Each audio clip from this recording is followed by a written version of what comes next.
jatend migao ogai mar Azimio wacho nikech kata king'iyo nitiere gimiluongo ni stakeholders.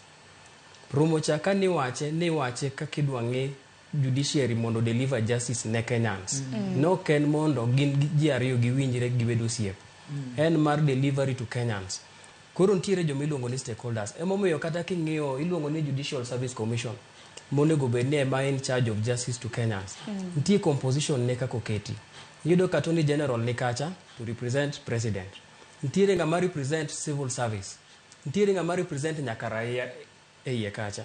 Nitiere joma represent judges. Nitiere joma represent magistrate e Judicial Service Commission. Ma nyiso ni sama Judicial Service Commission obedo piny to president chalo ka gima en represented, judiciary represented, joma tiyo ne sirkal represented, joma raia bende represented. Mondo ng'at ka ng'ato koro chiwo challenges ne. To mae kaka notime, LSK main stakeholder onge.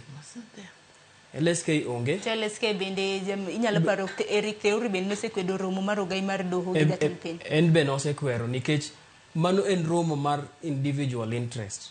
Koro LSK nonego bedi represented, nonego bed gi ng'ato bende ma represent raia. Mamano kaber ne nyalo bedo ogai mar Azimio Raila Odinga nikech en ema gi interest mar the second largest number mar Kenyans. Koro kokaw meeting to ket State House to ket mana group moro mar ji ma bende king'iyo gi to ng'ama maybe wakia ni to kuche nogo kanye en mana Martha Koome no kende. Jok modong ka wang'e teku mane gigoe kura. Ma iso ni ji odhi obedo piny mondo gidhir interest gi mondo gichak tiyo gi judiciary kaka gidwaro. Koro nonego bed ni romo ni inyalo kawe kuponi ne en mar loso judiciary. Romo ni ne wanyalo bedo godo office JSC kata mane Supreme Court.